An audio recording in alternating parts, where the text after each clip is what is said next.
Dear friends, welcome to our YouTube channel exam meter. दोस्तों, जैसा कि आप लोगों को पता है कि हमारी सीटेट की सीरीज चल रही है, उसमें मैं आप लोगों को जो 2011 से लेकर 2019 तक के एग्जाम्स आपके हो चुके हैं उनको तो जो पेपर्स हो चुके हैं मैं उनके सॉल्व पेपर्स आपको सॉल्व करा रहा हूँ। ठीक है, तो उसमें से जो ऑप्शनल वाला सेक्शन फ्रेंड्स मैं वे छोड़ रहा हूँ, और जो बाकी 4 सेक्शंस बच रहे हैं आपको बाल विकास का, हिंदी का, ईवीएस का और मैथमेटिक्स का, ये जो 4 सेक्शंस है मैं आपको दोस्तों ये सॉल्व करा रहा हूँ। ठीक है, तो ये जो पोर्सन हमारा, ये पोर्सन जो है दोस्तों, ये कौन सा है? ये पोर्सन हमारा जो 29 जनवरी 2012 के सेट का है पोर्सन है, मैथमेटिक्स का पोर्सन है। मैथमेटिक्स का वो भी वो वाला पोर्सन जो पेडागोजी वाला है। इसका जो सॉल्विंग वाला पोर्सन दोस्तों, उसका मैंने आप लोगों को वीडियो प्रोवाइड किया है। अगर आप लोगों ने वो अभी तक नहीं देखा तो उसमें कोई टेंशन वाली बात नहीं, आप लोग इसमें वीडियोस पे जा करके देख सकते हो वहाँ पर। ठीक है फ्रेंड्स, चलिए ज़्यादा टाइम नहीं वेस्ट करते हुए वीडियो को स्टार्ट करते हैं। आज का हमारा पहला क्वेश्चन देखिए, ये चौथा हमारा, ये भाग हमारा दूसरा है, गणित का पोर्शन है। ठीक है, चलिए देखते हैं कौन सा क्वेश्चन क्या है।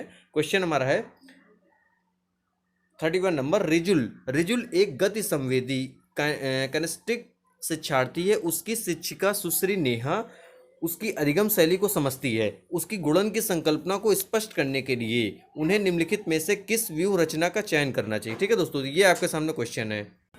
तो दोस्तों, आप लोगों ने देखा उसकी जो रिजुल एक गति संवेदी शिक्षार्थी, उसकी शिक्षिका सुश्री नेहा उसकी अधिगम शैली को समझती है। उसकी गुणन की संकल्पना को स्पष्ट करने के लिए उन्हें निम्नलिखित में से किस व्यूह रचना का निर्माण करना चाहिए, चयन करना चाहिए, सॉरी। अब आप देखिए 4 ऑप्शन आपके सामने। ऑप्शन देखिए, मैंने यहाँ टिक कर रखा, मैंने मतलब टिक है क्योंकि मैंने ये मेरा पुराना प्रैक्टिस है तो उसमें ऑलरेडी टिक है, इसलिए आप ये मत समझिए कि मैंने पहले से टिक करा। मैं आपको चारों ऑप्शंस एक्सप्लेन करूंगा। ठीक है, पहला ऑप्शन दोस्तों है आड़ी तिरछी रेखाओं पर प्रतिच्छेदन बिंदुओं को गिनना। मतलब इन्होंने 2 तिरछी रेखा खींची, एक उसने आड़ी तिरछी रेखा खींची है। उसमें क्या है, उसमें प्रतिच्छेद जो जो देखिए कट पॉइंट्स हैं आपके, 1 2 कट पॉइंट्स हैं। ठीक है, इसमें क्या, इनमें ये आपको गिनना है। ठीक है, अच्छा देखिए और ऑप्शन देखिए पहले। दूसरा ऑप्शन दोस्तों है सभी पहाड़ों को याद करने के लिए उस पर बल देना। सभी पहाड़ों को याद करने के लिए बल देना। 2 3 आदि के गुणज प्राप्त करने के लिए भिन्न भिन्न रंगों वाले मोती और धागे का प्रयोग करना। ठीक है, कटवा गिनती, अब ये कटवा गिनती है आपके सामने। ठीक है, अब देखिए 4 ऑप्शंस आपके सामने। अच्छा, क्वेश्चन आप फिर से देखिए, क्वेश्चन देखने से पहले आप चारों ऑप्शंस को एक बार एनालिसिस करिए। अब आप देखेंगे एक सबसे बड़ी चीज़ क्या है, आप लोगों ने शिक्षण शास्त्र में पढ़ा, शिक्षण शास्त्र में सबसे बड़ी चीज़ क्या है? सबसे पहले हमें वे ऑप्शन हटा देना है जो रटने पर या याद करने पर बहुत ज़्यादा बल दे रहा है। आप देखिए दूसरा कोई ऑप्शन तो पहले ही हटा दीजिए आप, और कुछ देखे सुने बिना ही आप दूसरा ऑप्शन पहले हटा दीजिए, हटा दिया। अब आप देखिए बचे 3 ऑप्शन, पहला तीसरा चौथा। आप देखिए फिर से क्वेश्चन बढ़िए, आप क्या है। अब रिजुल एक गति संवेदी शिक्षार्थी ठीक है, उसकी शिक्षिका जो है सुश्री नेहा उसको अधिगम शैली को समझती है। उसकी गुणन की संकल्पना उसको समझानी है। उसको क्या समझानी है? गुणा की संकल्पना समझानी है। ठीक है, अब बात समझिएगा दोस्तों। दोस्तों बात क्या है इसमें, देखिए अब इसमें आपको सिखाना क्या, अगर आप क्वेश्चन में देखते हैं तो क्वेश्चन में देखिए समझाना क्या, उसको गुणन की संकल्पना, उसको क्या समझाना, गुणा समझाना, गुणन की संकल्पना को स्पष्ट करना है।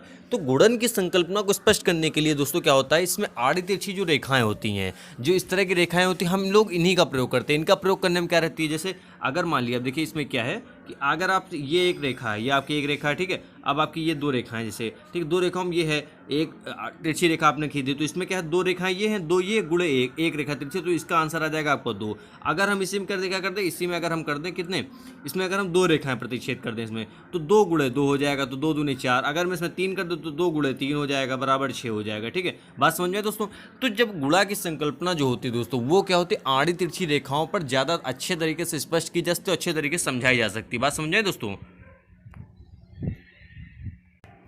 तो बात समझ में दोस्तों। तो आड़ जो इसमें गुणन की संकल्पना होती है उसको स्पष्ट करने के दोस्तों हम लोग आड़ी तिरछी रेखाओं का ही चयन करते हैं। अच्छा, इसमें और ऑप्शन थे पहाड़ों को याद करने के लिए, हाँ 2 3 के गुणज प्राप्त करने के लिए भिन्न भिन्न रंगों वाले मोतियों के धागों का। अच्छा, ये मोतियों के धागों का प्रयोग करना है, इससे क्या है, इसकी तुलना में ऊपर वाला जो आपका ऑप्शन है, ए नंबर ऑप्शन में आपने क्या देखा, आड़ी तिरछी रेखा, ये क्या है, ऑप्शन इजी है। ठीक है, जल्दी से आप समझा भी सकते हैं। कटवा गिनती भी बच्चों को समझने में थोड़ा टाइम लगेगा, लेकिन आड़ी तिरछी रेखाओं को, क्योंकि बच्चों को क्या, अगर आप रेखाएं खींचकर समझा रहे हो तो उनको क्या और चीज़ों की अपेक्षा जल्दी समझ में आ जाएगा। बात समझ में दोस्तों, उम्मीद करता हूँ ऑप्शन समझ में आ गया होगा आपको। अगले क्वेश्चन तरफ बढ़ता है। अगला क्वेश्चन आपका है 32 नंबर।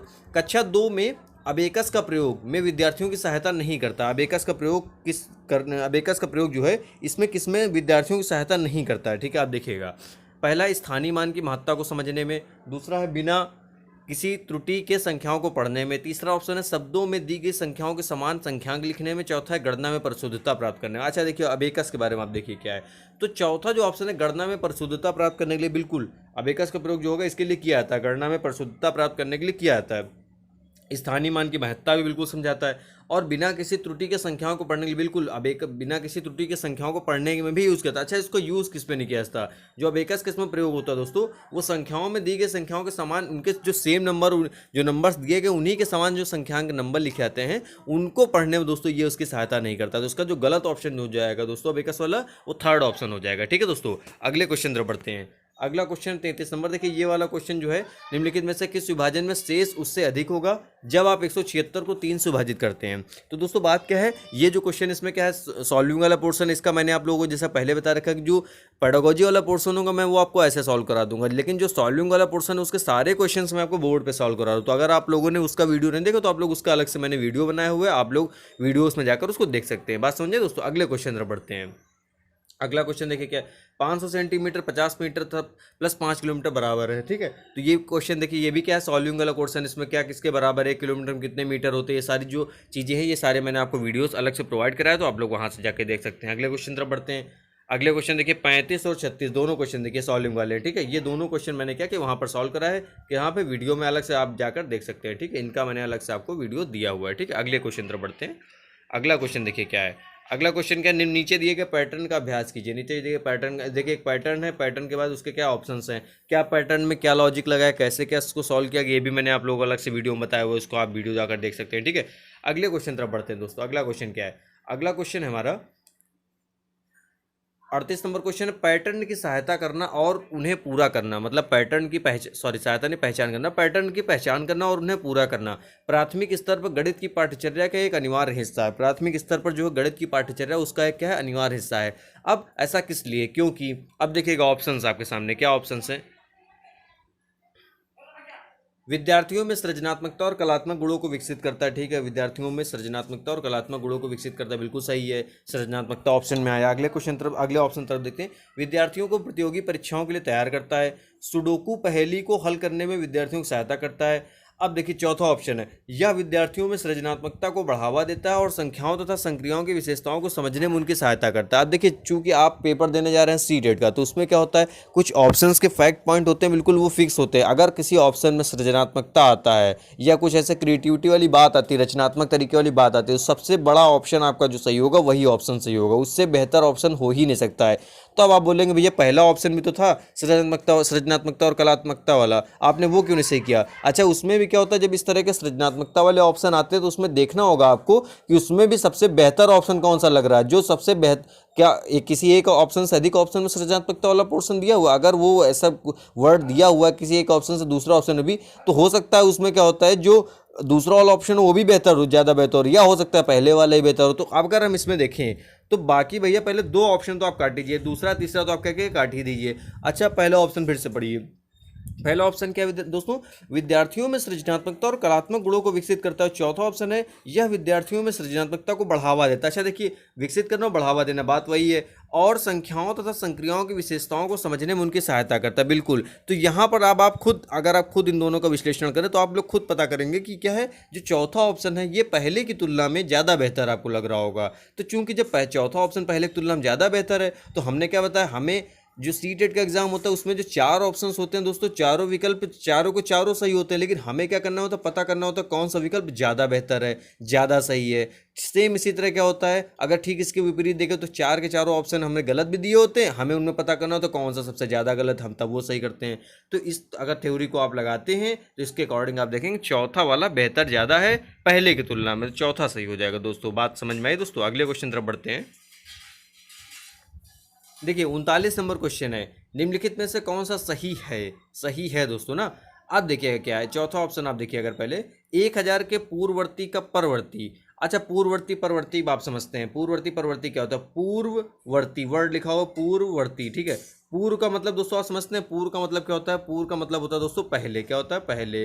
तो पूर्व का मतलब हो गया पहले। ठीक है, अब पूर्व का पहले, तो पूर्ववर्ती मतलब पहले। अगर मैं आपसे कहूँ 777 777, इसका अगर मैं आपसे पूर्ववर्ती पूछूं तो आप कहेंगे इससे एक घटा दीजिए, क्या कर दीजिए, कम कर दीजिए, तो क्या हो जाएगा, 776 हो जाएगा, मतलब 776 हो जाएगा। बात समझ में?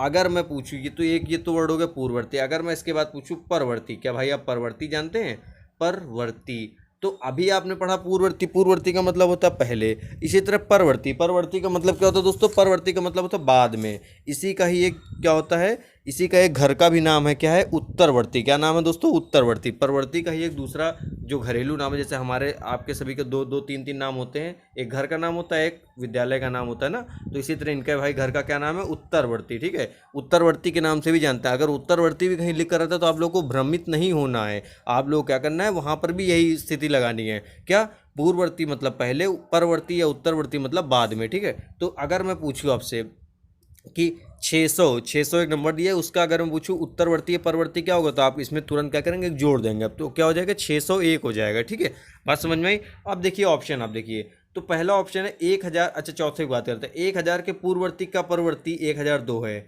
1000 के पूर्ववर्ती, 1000 का पूर्ववर्ती अगर हम 1000 से घटाएंगे तो आ जाएगा हमारे पास 999। ठीक है, का परवर्ती, परवर्ती मतलब एक जोड़ दिए इसमें, तो 1000 से एक घटाइए और फिर एक जोड़िए, बात तो वही है, फिर भी 1000 आ जाएगा, तो ये ऑप्शन हमारा गलत हो जाएगा।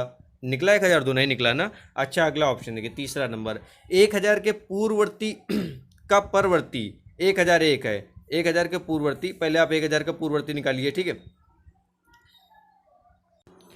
तो तीसरा ऑप्शन दोस्तों आपके सामने क्या लिखा है, 1000 के पूर्ववर्ती का परवर्ती 1001 है। ठीक है, अच्छा फिर वही बात आ गई। अभी अगर आप देखें तो 1000 के पूर्ववर्ती आप करिए, 1000 का पूर्ववर्ती हो जाएगा 999 दोस्तों। अच्छा, उसका फिर परवर्ती करिए, मतलब फिर एक जोड़िए, तो भैया फिर वही आ जाएगा, 1000 आ जाएगा।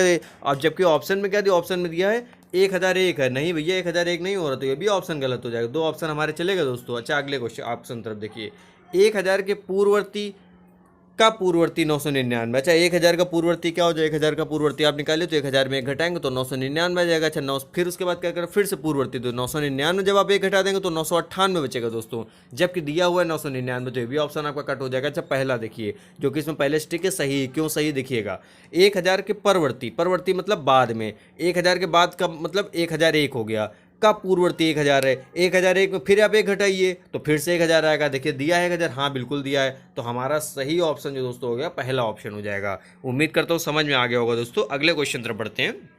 अगला क्वेश्चन है 40 नंबर, एक दुकान में 239 खिलौने, 70 और खिलौने लाए गए, उनमें से 152 बिक गए, बचे हुए खिलौनों की संख्या थी। तो दोस्तों ये क्वेश्चन सॉल्विंग वाला पोर्शन है, तो मैंने आपको इसका वीडियो में अलग से प्रोवाइड कराया, आप लोग वहां से देख सकते हैं। बात समझ में दोस्तों। अगले क्वेश्चन तरफ बढ़ते हैं। अगला क्वेश्चन है आपका, एक पेंसिल का मूल्य 2.5 रुपये है, हमें 1.5 दर्जन पेंसिल। देखिए ये भी क्या सॉल्विंग वाला पोर्शन है, इसलिए हम इसमें ज़्यादा टाइम नहीं वेस्ट करें, ये भी मैंने इसका आपको वीडियो अलग से प्रोवाइड करा, आप लोग वहाँ से जाकर देख सकते हैं। 42 नंबर क्वेश्चन दोस्तों, इसके गुणनफल में दहाई और इकाई के अंकों के ऊपर, देखिए ये भी दोस्तों सॉल्विंग वाला पोर्शन, इसका मैंने अलग से आपको वीडियो प्रोवाइड करा है, आप लोग वहाँ से जाकर देख सकते हैं। ठीक है, यहाँ पर ज़्यादा हम लोग टाइम नहीं वेस्ट करेंगे, जल्दी जल्दी क्वेश्चन सॉल्व करेंगे। अगला क्वेश्चन है क्वेश्चन नंबर 43, 2:58 सायं से 4 घंटे 59 मिनट पहले। देखिए दोस्तों इसका भी मैंने क्या किया, इसका भी मैंने वीडियो आपको प्रोवाइड कराया है, वहाँ पर ये भी मैंने सॉल्व कराया। अगला क्वेश्चन है 56 567 को 567 से विभाजित किया था तो भागफल है दोस्तों, इसका भी मैंने वीडियो में आपको सॉल्यूशन प्रोवाइड कराया, आप लोग वहाँ से जाकर देख सकते हैं। अगले क्वेश्चन तरफ बढ़ते हैं हम लोग। अगला क्वेश्चन दोस्तों 45 नंबर, 19,019 सैकड़े। देखिए दोस्तों ये भी क्या है, सॉल्विंग वाला पोर्शन है, और ये 46 नंबर, ये भी ऑलरेडी सॉल्विंग वाला पोर्शन। इन दोनों को मैंने ऑलरेडी वीडियो प्रोवाइड करा रखा है आप लोगों को, वहाँ पर जाकर आप लोग देख सकते हैं। ठीक है दोस्तों, अगले क्वेश्चन तरफ बढ़ते हैं। अगला क्वेश्चन क्या देखिएगा, अगला क्वेश्चन है 47 नंबर क्वेश्चन। 47 नंबर क्वेश्चन क्या देखिएगा, क्वेश्चन क्या है, सबसे उपयुक्त, क्वेश्चन है सबसे उपयुक्त व्यू रचना। सबसे उपयुक्त क्या है, व्यू रचना, व्यू बनाना। ठीक है, चक्रव्यूह जैसे आपने महाभारत में देखा होगा, जिसका प्रयोग धनराशि के योग की कुशलता को आत्मसात करने के लिए किया जाता है, जिसका प्रयोग धनराशि के योग की कुशलता को आत्मसात करने के लिए किया जाता है। ठीक है, अब देखिएगा ऑप्शंस आपके सामने है, प्रतिरूपों का प्रयोग करना। ठीक है, उसके बाद क्या, भूमिका निर्वाह, भूमिका निर्वाह ब्रैकेट में क्या, रोल प्ले, इसका प्रयोग करना, बहुत सारे सवाल हल करना। ठीक है दोस्तों, बहुत सारे क्या करना, सवाल हल करना। उसके बाद अगला ऑप्शन क्या है, सूचना और संप्रेषण तकनीक आईसीटी, सूचना और संप्रेषण तकनीक आईसीटी का प्रयोग करना। अच्छा देखिए, अब चारों ऑप्शंस को आप ध्यान से पढ़िए, एनालिसिस करिए। ठीक है, तो अब इसमें क्या ऑप्शंस आपको सही लगेंगे, अब आप देखेंगे प्रतिरूपों का निर्माण करना। अच्छा क्वेश्चन फिर से पढ़िए, सबसे उपयुक्त व्यू रचना, आपको क्या बनाना है, व्यू रचना बनानी है। ठीक है, अब इसमें व्यू रचना बनाने में क्या है, जिसका प्रयोग धनराशि के योग की कुशलता, मतलब आपको धनराशि को क्या करना है, जोड़ना है, तो प्रतिरूपों का प्रयोग करना। अच्छा आप प्रतिरूप बनाएंगे, ये भूमिका निर्वाह। अच्छा इसमें क्या, बहुत सारे सवाल हल करना। पहले आप ये वाला ऑप्शन हटाइए, क्या करिए, पहले आप ये तीसरा ऑप्शन हटाइए, बहुत सारे सवाल हल करने कोई मतलब नहीं होता, उसी से क्या धनराशि के योग की गणना आ जाएगी, आपको योग की कुशलता आ जाएगी, ऐसा नहीं, बहुत सारे सवाल, फिर आप बहुत सारे जब सवाल ही हल करते हैं, फिर आप कहीं ना कहीं रटंत विद्या आपके अंदर आ जाएगी। फिर आप क्या हर चीज़ क्या हल पर ही आप डिपेंड हो जाएंगे। नहीं नहीं, हमें समझना है चीज़ों को हल करने में ही नहीं पड़े रहना है, बस उनको हल करते जा रहे हैं, 19 से रटते जा रहे हैं। नहीं नहीं, ऐसा नहीं करना, हमें चीज़ों को समझना है, तब उनको आत्मसात करना है। ठीक है, सूचना और संप्रेषण तकनीक ICT का प्रयोग अच्छा, इसमें क्या सेकंड ऑप्शन देखिए आप, जो कि सही है। अच्छा, सही क्यों है पहले आप ये समझिएगा, सही क्यों है ये देखिए। भूमिका निर्वाह, भूमिका निर्वाह का मतलब दोस्तों आप समझ रहे हैं भूमिका निर्वाह क्या है। भूमिका निर्वाह ब्रैकेट में क्या लिखा है, रोल प्ले। रोल प्ले का मतलब क्या है, मतलब कि आपको अगर किसी भी चीज़, जैसे क्वेश्चन क्या है, व्यू रचना बनानी, धनराशि के योग की कुशलता को आत्मसात करने, धनराशि के योग की कुशलता को सीखना है। तो अब इसमें क्या करना है आपको, इसमें आपको रोल प्ले क्या करना है, रोल प्ले मतलब खुद से आपको उसमें भूमिका अपनी निर्वाह करनी है। मतलब आपको अगर हम धनराशि की कुशलता में अगर आपको खुद को हम कोई काम दे, उसमें किसी चीज़ में रोल प्ले करने के लिए दे, तो आप ज़्यादा सीख पाएंगे। जैसे अगर हम आपको इतिहास पढ़ा रहे हैं, ठीक है, इतिहास में क्या पढ़ा रहे हैं, अकबर बाबर, अकबर हुमायूं, इन सब के बारे में पढ़ा रहे हैं। ठीक है, तो अगर हम क्लास में बैठे बच्चों को पढ़ाने का सबसे बेहतर तरीका उसमें क्या हो जाएगा, अगर हम क्लास में बैठे बच्चों को किसी को बाबर बना दें, किसी को हुमायूं बना दें, किसी को अकबर बना दें, उन्हीं सबसे स्टोरी कनेक्ट करके पढ़ाएंगे, तो बच्चों को ज़्यादा अच्छे से और बहुत जल्दी समझ में आ जाएगा। बजाय इसके कि हम उसकी कहानी उनको बोर्ड पे लिख कर दिखा रहे हैं या कहानी पढ़ रहे हैं, उसके तुलना में अगर हम ऐसा करेंगे तो बच्चों को ज़्यादा जल्दी से और बेहतर तरीके से समझ में आ जाएगा। बात समझ आई क्यों, क्योंकि हमने उसमें क्या किया, उन्हीं बच्चों को उपयोग किया, उन्हीं बच्चों से रोल प्ले करवाया। ठीक है, उन्हीं बच्चों की भूमिका उसमें क्या है, भूमिका निर्वाह करवाई हमने, तो उससे ज़्यादा, क्योंकि उन्होंने पाया कि इस काम को करने में हमारा खुद का योगदान हो रहा, हमें खुद, तो वो लोग बच्चे साधारण सीखने के अपेक्षा में ज़्यादा सीख पाएंगे। बात समझे दोस्तों, इसलिए जो दूसरा ऑप्शन हो जाएगा यहाँ पर सही हो जाएगा। उम्मीद करता हूँ समझ में आ गया होगा दोस्तों। अगले क्वेश्चन तरफ बढ़ते हैं। अगला क्वेश्चन दोस्तों आपके सामने, अगला क्वेश्चन क्या है, क्वेश्चन नंबर क्या है, 48 नंबर है। ठीक है, 48 नंबर क्वेश्चन देखिएगा। एक शिक्षक आधार 10 और स्थानीय मान की संकल्पना का विकास करते समय कक्षा में निम्नलिखित पहेली का प्रयोग करता है। मतलब क्या पढ़ा रहा है, आधार 10 पढ़ा रहा है और स्थानीय मान की संकल्पना पढ़ा रहा है। इसका क्या कर रहा है, विकास कर रहा है कक्षा में, इसमें एक पहेली का प्रयोग कर रहा है। इसको पढ़ाते समय एक पहेली का प्रयोग कर रहा है। पहेली देखिएगा दोस्तों क्या है, पहेली है, मैं 8 दहाइयों और 4 इकाइयों से कम हूँ। मैं 8 दहाइयों और 4 इकाइयों से कम हूँ। अब इस गतिविधि का उद्देश्य क्या है, इस गतिविधि का उद्देश्य क्या है उस शिक्षक के द्वारा। आप देखिएगा ऑप्शन आपके सामने, ऑप्शन है कक्षा में कुछ मजा करना और एक रास्ता को तोड़ना, आधार 10 और स्थानीय मान की संकल्पना को दृढ़ करना, योगात्मक आकलन करना, विद्यार्थियों को दहाई और इकाई की संकल्पना से परिचित करना। अच्छा, पहले आप पहले ही ऑप्शन हटा दीजिए, क्योंकि मजा करने, कोई भी टीचर क्लास में बच्चों को रोचक विषय तो पढ़ा सकता है, मतलब चीज़ों में रोचकता तो ला सकता है, लेकिन उसका उद्देश्य हो हमेशा एक ही रहता है, क्या, कि बच्चा कुछ सीखे, ना कि मजा करे क्लास में। सबसे बड़ी बात समझ में है दोस्तों, कभी भी शिक्षक क्लास में मजा कराने नहीं आता है कि वो मजे ले रहा करना ना, आपको चीज़ों को समझाते हुए उसको क्या कि उसको आनंद दिलाएगा, लेकिन उसका उद्देश्य हमेशा रहेगा कि आप ज़्यादा से ज़्यादा सीख पाएँ, बच्चा ज़्यादा से ज़्यादा सीख पाए। बात समझ में, आगे की तरफ बढ़ते हैं। तीसरा ऑप्शन देखिए, योगात्मक आकलन करना। ठीक है, योगात्मक आकलन। चौथा है विद्यार्थियों को दहाई और इकाई से संकल्पना से परिचित करना। ठीक है, अच्छा ये दूसरा ऑप्शन देखिए, आधार 10 और स्थानीय मान की संकल्पना को दृढ़ करना। अब देखिए क्वेश्चन क्या है, क्वेश्चन है एक शिक्षक आधार 10 और स्थानीय मान की संकल्पना का विकास कर रहा है, तो इसका मतलब सबसे बड़ा उसका उद्देश्य होगा आधार 10 और स्थानीय मान की संकल्पना को दृढ़ करने के लिए ही वो चीज़ पढ़ा रहा है। बात समझे, इसलिए जब आप ऐसे देखेंगे तो ऑप्शन आपको दूसरा ही सही समझ में आएगा। बात समझे दोस्तों। ठीक है, अगले क्वेश्चन तरफ बढ़ते हैं। अगला क्वेश्चन क्या है, 49 नंबर क्वेश्चन है, कक्षा 3 के विद्यार्थियों को संख्या पद्धति पढ़ाने का उद्देश्य है। कक्षा 3 के विद्यार्थियों को नंबर सिस्टम यानी संख्या पद्धति पढ़ाना है। ऑप्शंस आपके सामने क्या है, देखिएगा ऑप्शंस आपके सामने कौन कौन से हैं। अच्छा, तो ऑप्शंस दोस्तों आपके सामने क्या है, ऑप्शंस संख्याओं को सैकड़ा, दहाइयों और इकाइयों के समूह के रूप में देखना और स्थानीय मानों की सार्थकता को समझना। ठीक है, ये पहला ऑप्शन आपका। 4 अंकों वाली संख्या के योग और व्यवकलन के कौशल में प्रवीणता प्राप्त करना। ठीक है, अगला ऑप्शन देखिएगा, अगला ऑप्शन क्या है, अगला ऑप्शन है बड़ी संख्याओं को पढ़ने के कौशल में प्रवीणता प्राप्त करना, 6 अंकों तक गणना करना। ठीक है, अच्छा क्वेश्चन दोबारा पढ़िए, क्वेश्चन है कक्षा 3 के विद्यार्थियों को संख्या पद्धति पढ़ाना। आपको क्या पढ़ाना, संख्या पद्धति पढ़ाना। ठीक है, तो संख्या पद्धति में ये 4 अंकों वाली संख्याओं के योग व्यवकलन का कौशल पूर्णता। ठीक है, बड़ी संख्याओं को पढ़ने तक कौशल। ठीक है, 6 अंकों करना। अच्छा, पहला ऑप्शन क्या है, संख्याओं को सैकड़ा, दहाइयों और इकाइयों के समूह के रूप में देखना, बिल्कुल सही है, और स्थानीय मानों की सार्थकता को समझना। अच्छा, और ऑप्शंस की तुलना में आप पहला ऑप्शन देखते हैं तो वो संख्या पद्धति पढ़ाने का जो उद्देश्य होता है दोस्तों, संख्या पद्धति को पढ़ाने का उद्देश्य जो होता है वो पहला वाला ही सही होगा। बिल्कुल, बच्चों को इकाई, दहाई, सैकड़ा, हज़ार इन सब के इकाइयों के समूहों के रूप में पहले बांटना सिखाना, सबको पढ़ना सिखा देते हैं, उसके कैसे कैसे आप वर्गीकृत करते हैं वो सिखाते हैं। उसके बाद स्थानीय मान की सार्थकता, किसका स्थानीय मान क्या होगा। अब आप इकाई दशक सैकड़ा पढ़ाते हैं तो बच्चों को उसी तरह समझाना होगा कि कौन सी जगह पर कौन सा नंबर जब आता है तो किसमें क्या है, कौन सा हजारवां मान होगा, कौन सा सौवां मान होगा, कौन सा दसवां किसका भाग मान होगा। ठीक है, तब समझ में आएगा दोस्तों, बात समझिए। तो इसी तरह क्या है, इसका पहला ऑप्शन दोस्तों हो जाएगा वो सही हो जाएगा। बात समझ में आइए, अगला क्वेश्चन तरफ देखते हैं। अगला क्वेश्चन क्या है, अगला क्वेश्चन है 50 नंबर क्वेश्चन है। कक्षा 3 के विद्यार्थियों को लंबाई की विभिन्न इकाइयां पढ़ाने के लिए शिक्षक निम्नलिखित सामग्री कक्षा में ले जाएगा। कक्षा 3 का विद्यार्थी है, उसको लंबाई की विभिन्न इकाइयां पढ़ानी है। अब आपका कक्षा में शिक्षक क्या क्या लेकर जाएगा, बात समझ रहे ना। ठीक है, अच्छा क्या क्या लेकर जाएगा, देखिए ऑप्शंस आपके सामने। ऑप्शंस क्या है, सेंटीमीटर वाला रूलर और नापने वाली टेप। सेंटीमीटर वाला रूलर ले जाएगा और नापने वाली टेप ले जाएगा। विभिन्न लंबाइयों और इकाइयों वाले रूलर ले जाएगा। विभिन्न लंबाइयों और इकाइयों वाले रूलर ले जाएगा। विभिन्न लंबाइयों और इकाइयों वाले रूलर, फुटा, नापने वाली छड़, नापने वाली पट्टी जो वास्तुकार द्वारा प्रयोग में लाई जाती है। नापने वाली टेप जिसके एक तरफ सेंटीमीटर तथा दूसरी तरफ मीटर हो, जैसे हम लोग स्केल वाली यूज़ करते हैं। विभिन्न इकाइयों का संबंध चार्ट। अच्छा, इसमें क्या है कक्षा 3 के क्वेश्चन देखिए दोबारा। कक्षा 3 के विद्यार्थियों को लंबाई की विभिन्न इकाइयां पढ़ाने के लिए शिक्षक निम्नलिखित सामग्री कक्षा में ले जाएगा। तो इसमें क्या होगा, बिल्कुल उस अच्छा क्या नापना, लंबाई नापना है तो सबसे पहले उसके बाद रूलर होना चाहिए, तो विभिन्न लंबाइयों वाला रूलर ले जाएगा, बिल्कुल सही है। दूसरा ऑप्शन देख रहे हैं आप, नापने वाली पट्टी जो वास्तुकार द्वारा प्रयोग में लाई जाए। अच्छा, ये नापने वाली पट्टी भी दे जाएगा। ठीक है, तो इसमें क्या हो जाएगा, अब देखिए बाकी सारे ऑप्शन जो हो जाएंगे इसी से क्या हो जाएंगे, कनेक्टेड हो जाएंगे। दूसरे ऑप्शन में ही बाकी सारे ऑप्शंस क्या जाएंगे, हो जाए। अच्छा देखिए चौथा ऑप्शन के विभिन्न इकाइयों को संबंध चार्ट। भैया संबंध चार्ट तो तब ले जाते हैं जब अगर आपके पास वो चीज़ें ना हो, लेकिन अब आप उसमें क्या विभिन्न लंबाइयाँ नापने के लिए ले जा रहे हैं ना, विभिन्न लंबाइयों को नाप कर आपको दिखाना, तो चार्ट से ज़्यादा समझ में गया।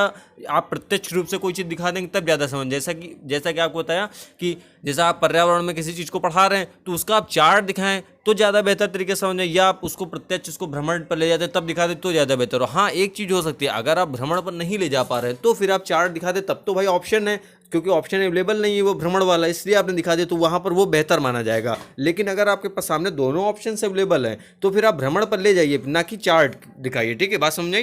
तो यहाँ पर जो ऑप्शन सही हो जाएगा वो दोस्तों दूसरा सही हो जाएगा। अगले क्वेश्चन तरफ बढ़ते हैं हम लोग। अगला क्वेश्चन क्या है,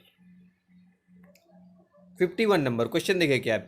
कक्षा 5 के विद्यार्थियों को समतल आकृतियों के क्षेत्रफलों की संकल्पना से किसके द्वारा परिचित कराया जा सकता है। कक्षा 5 के विद्यार्थी हैं, उनको क्या करना है, समतल आकृति के क्षेत्रफलों की संकल्पना से किसके द्वारा हम परिचित करा सकते हैं। 4 ऑप्शंस आपके सामने देखिए क्या है। विभिन्न वस्तुओं जैसे हथेली, पत्ती, पेंसिल आदि की सहायता से किसी भी आकृति के क्षेत्रफल को मापना।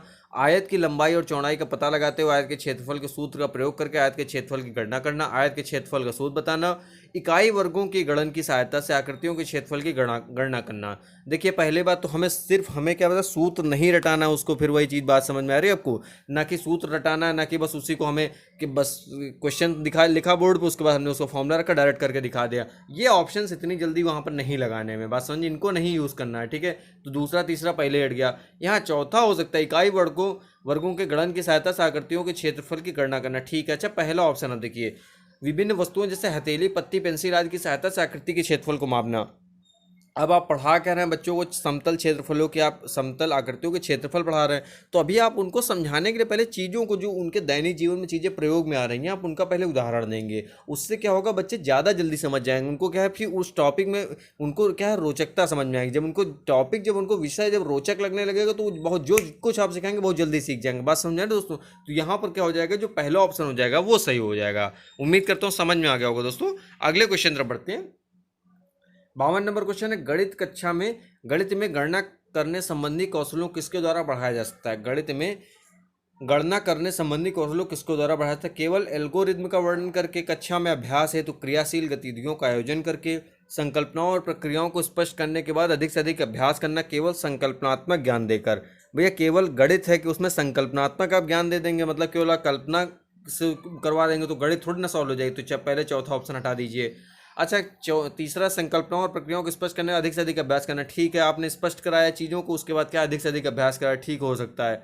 अच्छा, दूसरा क्या, कक्षा में अभ्यास है तो क्रियाशील गतिविधियों का आयोजन। हाँ बिल्कुल, देखिए अब इसमें क्या है, आपको ऐसी बच्चों को आपको कोई भी चीज़ सिखानी है तो बच्चों को आपको उस एक्टिविटी में बच्चों को शामिल करना होगा। जब आप बच्चों को शामिल करेंगे, बच्चे क्या हो, तब बच्चों को ज़्यादा समझ में आएगा। तो यहाँ पर सही ऑप्शन दोस्तों आपको समझ में आ रहा होगा, दूसरा वाला हो जाएगा। बात समझ में आई दोस्तों। अगले क्वेश्चन तरफ बढ़ते हैं। क्वेश्चन हमारा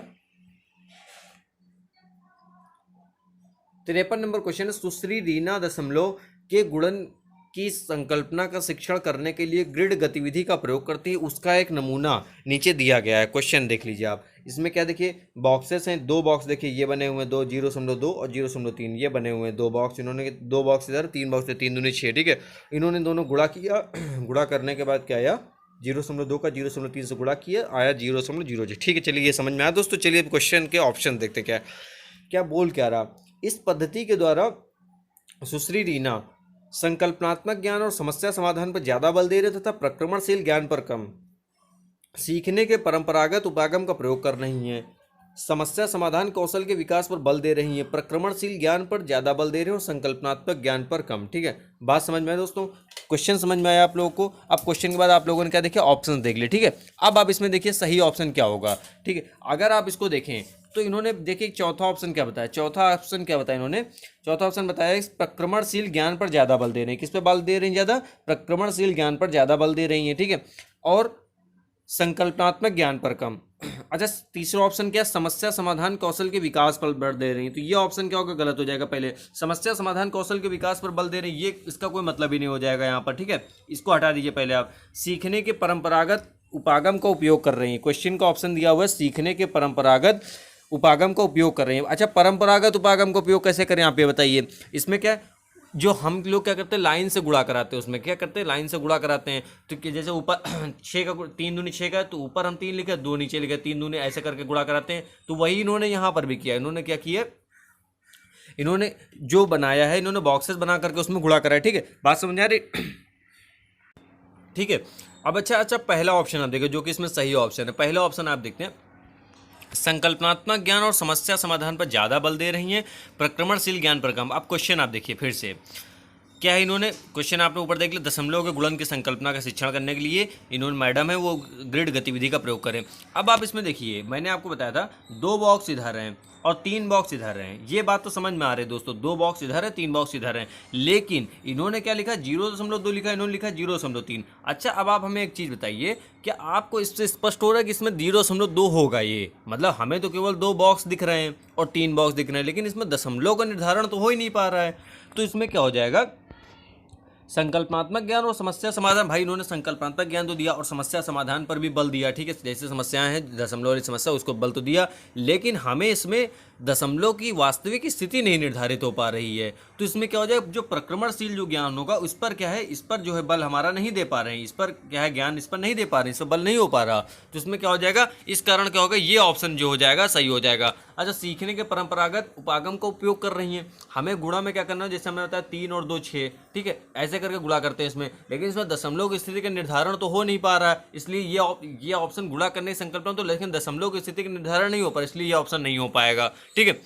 समस्या समाधान कौशल के विकास पर बल दे रही हैं, ठीक है, उससे तो पहले ही ऑप्शन में इंक्लूड हो जाएगा। ये प्रक्रमणशील ज्ञान पर ज्यादा बल दे रहे हो, संकल्पनात्मक ज्ञान पर कम, ठीक, पहले ऑप्शन में चाहे तो दोस्तों सही ऑप्शन जो हो जाएगा इसका पहला ऑप्शन ही हो जाएगा। उम्मीद करता हूँ समझ में आ गया होगा दोस्तों। अगला क्वेश्चन है, अगला क्वेश्चन क्या है, योग और व्यवकलन, 54 नंबर क्वेश्चन है। योग और व्यवकलन पर आधारित शब्दों में दिए गए सवालों को हल करने की विद्यार्थियों की दक्षता का आकलन करने के लिए आकलन के शीर्षक हैं, सवाल का बोधन, निष्पादित की जाने वाली संक्रिया की पहचान, समस्या का गणितीय रूप में निरूपण, सवाल का समाधान और प्रस्तुतिकरण, सवाल का बोधन और सही जवाब लिखना, सवाल की पहचान, सही प्रक्रिया निष्पादित करना, गलत आंशिक रूप से सही, पूर्णतः सही। क्वेश्चन देखिएगा फिर से, योग और व्यवकलन पर आधारित शब्दों में दिए गए सवालों को हल करने के लिए विद्यार्थियों की दक्षता का आकलन करने के लिए आकलन के शीर्षक हैं। तो इसमें क्या हो जाए, सारे जो ऑप्शन है, दूसरा तीसरा चौथा, ये सारे ऑप्शन पहले ऑप्शन में इंक्लूड हो जाएंगे दोस्तों, तो पहला ऑप्शन ही पूरा सही हो जाएगा, ठीक है।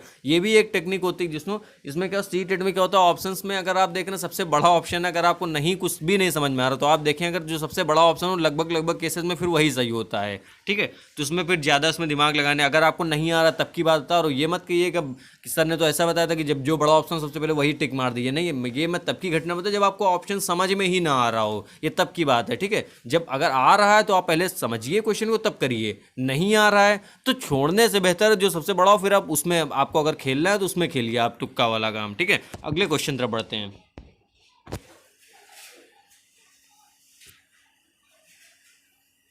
क्वेश्चन है 55 नंबर, भिन्नों के योग की संकल्पना के पाठ पर योजना बनाते समय शिक्षक पट्टी मोड़ने वाली गतिविधि का प्रयोग कर रहा है, ठीक है। ये पट्टियां मोड़ी उसने, देखिए पहली पट्टी 1/2 आधा मोड़ा, फिर 1/4 मोड़ा, 1/8 मोड़ा, ठीक है। ऑप्शंस देखिएगा आपके सामने क्या है। उपरोक्त तो गतिविधि है, उपरोक्त तो गतिविधि क्या है, विषय वस्तु संबंधी गतिविधि, विषय वस्तु संबंधी के विषय वस्तु, पश्च गतिविधि। पश्च गतिविधि का मतलब क्या, बाद में, नहीं भैया ये तो हटा ही दीजिए। समय की बर्बादी ये भी हटा दीजिए, समय की बर्बादी क्या मतलब, विषय वस्तु, हाँ बिल्कुल विषय वस्तु से पूर्व की गतिविधि हो जाएगी। इसमें क्या, ये आपको पहले से बनाना होगा, क्या करना, पट्टी मोड़ना तो आप पहले से बना के ले जाएंगे ना। पाठ बनाते हुए शिक्षक पट्टी मोड़ने वाली गतिविधि, पट्टी मोड़ के आप पहले ले जाएंगे, बाद में उसको खोल करके विद्यार्थियों को दिखाएंगे ना। चौथा ऑप्शन क्या हो जाए, विषय वस्तु से पूर्व की गतिविधि हो जाएगी, या पहले से बना लेंगे योजना तब आप क्लास में जाएंगे, ठीक है। अच्छा अगले क्वेश्चन तरफ बढ़ते हैं। अगले क्वेश्चन 56 नंबर, कक्षा 4 के विद्यार्थियों को यह समझाने के लिए कि शेष हमेशा विभाजक से कम होता है, कक्षा 4 के विद्यार्थी उनको हमेशा यह समझाने के लिए शेष हमेशा विभाजक से कम होता है, उचित उपागम है। ऑप्शंस आपके सामने, श्यामपट्ट पर विभाजन करने वाले बहुत सारे सवाल करना, और दिखाना कि हर बार शेष विभाजक से कम है, ठीक है। अनेक बार विद्यार्थियों को मौखिक रूप से स्पष्ट करना, ठीक है। विभाजन वाले सवालों को मिश्रित भिन्नों के रूप में निरूपित करना, और यह स्पष्ट करना कि भिन्न का अंश शेष है, ठीक है। विद्यार्थी वस्तुओं को विभाजक के गुणजों में समूहीकृत करना और प्रदर्शित करना कि वस्तुओं की संख्या जो समूह में नहीं विभाजक से कम है।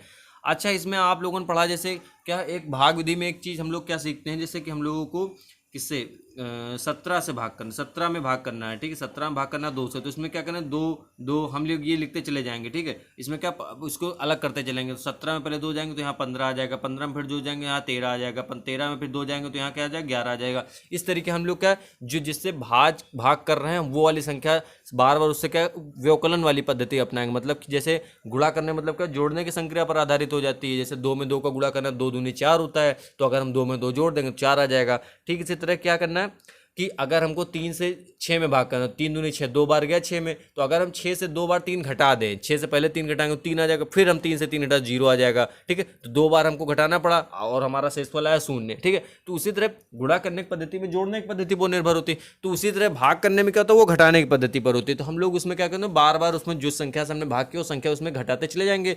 लास्ट में जब किसी ऐसी जगह पर हम रुकेंगे जहां पर घटाना बंद हो जाएगा, या तो 0 आ जाएगा, या फिर क्या हो जाएगा, घटाना बंद हो जाएगा, कोई संख्या ऐसी बच जाएगी जो उस नंबर से कम होगी जिसमें भाग कर रहे हैं, तब क्या हो जाएगा, तब हम दिखा देंगे कि ये जो संख्या बची हुई है ये क्या हो जाएगी, ये जो हो जाएगी वो क्या हो जाएगा, आपका शेष हो जाएगा, ठीक है। तो अब क्या हो जाएगा, विभाजक क्या क्वेश्चन क्या था, कक्षा 4 के विद्यार्थियों को समझाने के लिए शेष हमेशा विभाजक से कम होता है, तब वहां पता चल जाएगा। हम उनको दिखाएंगे बच्चों को, देखिए बच्चों शेष क्या है, इस हमने 2-3 बार सवाल किया, 2-3 सवालों को इस पद्धति से करके दिखाया, तो हमें क्या होगा, उसको तब हम बच्चों को सिखाते, देखिए कम हुआ। अच्छा अब आप कहेंगे कि भैया आप तो ये पहला वाला भी काम कर सकते थे कि श्यामपट्ट पर विभाजन करने वाले बहुत सारे सवाल करना और दिखाना कि हर बार शेष विभाजन। अच्छा अभी तो आप उनको क्या करना, समझा ही रहे ना, अभी तो उनको भाग करना तो अभी आपने सिखाया नहीं पूरी तरह, अभी आप विभाजन वाले सवाल करना शुरुआत कर रहे हैं, ठीक है। उसमें आप दिखा रहे हैं कि जो शेष बचेगा वो विभाजक कम होगा। अब ये जो घटाना जोड़ वाला काम मैंने आपको बताया करके करना, मतलब गुणा करना है तो जोड़ करके कर दिया, भाग करना है तो घटा कर दिया, तो बच्चों को क्या है पहाड़े भी याद हैं, उसमें क्या है जोड़, बच्चों को पहाड़े याद हैं। अब उसमें क्या पहाड़े नहीं भी याद हैं, जोड़ घटाना तो आता ही है ना, बच्चों गिनतियां तो तैयार ही हैं, बच्चों को जोड़ घटाना आता है, तो जोड़ घटाना जब उनको आ रहा है उसी के आधार पर अगला स्टेप वो सीख रहे हैं, अगला चरण वो सीख रहे हैं बच्चे, तो उनको ज़्यादा इंटरेस्ट आएगा, बजाय इसके कि आप डायरेक्ट आप उनको नई चीज़ सिखा रहे हैं। अगर पूर्व ज्ञान पर आधारित है वो, तो उनको ज़्यादा मजा आएगा। तो क्या हो जाएगा, इस आधार पर अगर देखेंगे चौथा ऑप्शन क्या हो जाएगा, बिल्कुल सही हो जाएगा। बात समझ में आई। अगले क्वेश्चन तरफ बढ़ते हैं दोस्तों। क्वेश्चन है 57 नंबर, भिन्नों का योग पढ़ाते समय श्री सिंह द्वारा देखा गया कि निम्नलिखित प्रकार की त्रुटि बहुत आम है, कौन सी। 2/3 + 2/5 बराबर 2 2 4 हो गया, ऊपर 5 3 10 हो गया, इन्होंने जोड़ दिया। श्री सिंह को निम्नलिखित उपचारात्मक कार्य करना चाहिए। अच्छा उपचार क्या करना चाहिए, गलती पाई उन्होंने, श्री सिंह को क्या उपचार करना चाहिए। समान प्रकार के सवालों का अधिक अभ्यास कराना। अच्छा असमान भिन्नों के योग की संकल्पना को स्पष्ट करने के लिए चित्रात्मक प्रतिरूप देना, तब बाद में समान प्रकार के सवालों का अभ्यास कराना, ठीक है। विद्यार्थियों को मेहनत करने की सलाह देना और भिन्नों के योग करने वाले सवालों का अभ्यास करना, ठीक है। अच्छा ये तीसरा ऑप्शन तो हटा ही दीजिए, मेहनत करने की सलाह दें, मेहनत तो कर ही रहा है बच्चा ना। हर के लघुत्तम समापनोत्तर लासा की संकल्पना को स्पष्ट करना, ठीक है हो सकता है। अच्छा इसमें देखिए जो क्या है दूसरा ऑप्शन है, इसी में पहला ऑप्शन देखिए इंक्लूड हो रहा है, सही भी ऑप्शन यही क्या है, असमान भिन्नों की योग की संकल्पना को पहले बच्चों को समझाना होगा हमें समान भिन्न बच्चे कौन सी होती हैं और असमान भिन्न कौन सी होती हैं। जब एक बार समान भिन्न असमान भिन्न बच्चों को समझ में आ जाएगी तब उसके बाद क्या होगा, चीज़ों को समझाना बेहतर हो जाएगा उनको। जब अगर वही नहीं मालूम होगा तो हम उनको लासा अगर सिखा भी देंगे तो क्या फ़ायदा होगा। तो हमारा जो ऑप्शन होगा बाकी सब ऑप्शन तुलना में दूसरा ऑप्शन क्या होगा, बिल्कुल सही हो जाएगा, ठीक है, इसलिए दूसरा ऑप्शन सही हो जाएगा। चलिए अगले क्वेश्चन तरफ बढ़ते हैं।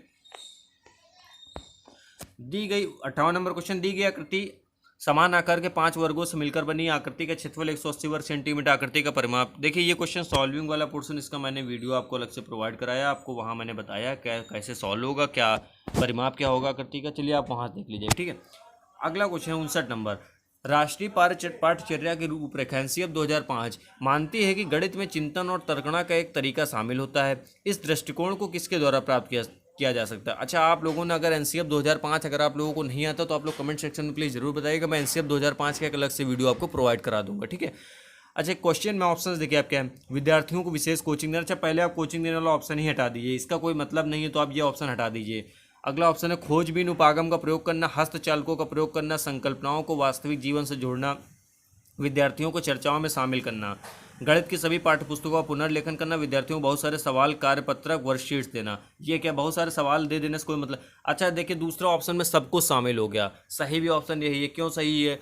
सबसे बड़ी बात इसमें क्या शामिल है, संकल्पनाओं को वास्तविक जीवन से जोड़ना, इससे बड़ा कोई और चीज़ सही नहीं है। मतलब मैंने क्या बता रखा आप लोगों को, आप सीटेट का पेपर देने जा रहे हो, उसमें क्या है, अगर आप ना पेपर देने नहीं भी जा रहे, अगर आप ये देखें, आपको अगर किसी भी चीज़ को बच्चे को सिखानी है, बच्चे को पढ़ानी है, तो आप उसको उस घटना को, उस टॉपिक को बच्चे के वास्तविक जीवन से जोड़ दीजिए। उससे बेहतर तरीका और कोई हो ही नहीं सकता बच्चे को समझाने का। बात समझे दोस्तों? तो ये जो हो जाएगा ऑप्शन नंबर 2 आपका बिल्कुल सही हो जाएगा। चलिए बढ़ते हैं अगले क्वेश्चन तरफ।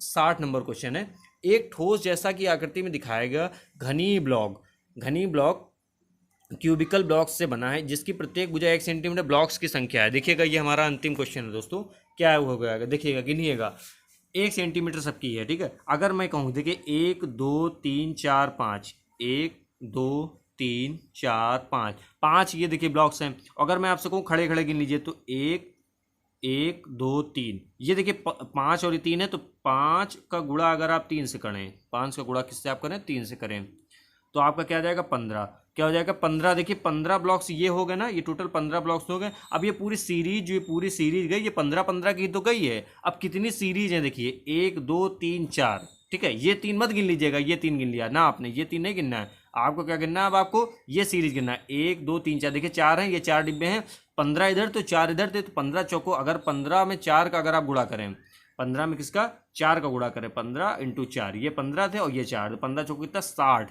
टोटल कितने हो जाएंगे 60 ब्लॉक्स हो जाएंगे। दूसरा ऑप्शन देखिए बिल्कुल सही हो जाएगा, ठीक है। जो हमारे घरों में जो घर बनता है तो ईंटें जो आते हैं वो इसी क्रम में लगाए जाते हैं, ठीक है। तो आप जो उसमें ट्रॉली वाले होते हैं जो गिनने के लिए इसी टेक्निक का फॉलो करते हैं उसमें, ठीक है। हम लोग भी जो ब्लॉक्स बड़े बड़े होते हैं इसी तरह से गिनते हैं। इससे क्या तुरंत हम जल्दी एक एक करके गिनेंगे तो हम गिनते रह जाएंगे, 60 हैं तो मान लिया, और जो ईंटें होते हैं 1000 2000 ऐसे आते हैं, तो हम लोग उनको गिनते रहे, पता चला सुबह से गिनना चलो शाम तक गिन ही रहे ईंटें हम लोग, ठीक है। तो अब इसमें क्या होगा, उसमें ये टेक्निक हम लोग इस्तेमाल करते हैं, ठीक है।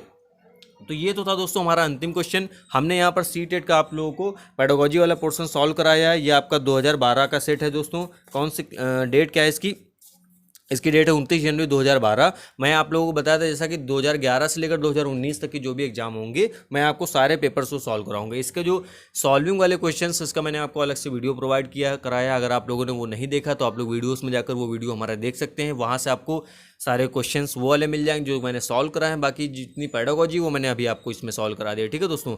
अगर आप लोग चैनल पर नए हैं तो प्लीज़ चैनल को सब्सक्राइब कर लीजिएगा, साथ ही साथ बेल आइकन प्रेस कर लीजिएगा ताकि जो हम वीडियोस प्रोवाइड करा रहे हैं आपको उनकी नोटिफिकेशन आपको मिलती रहे, ठीक है।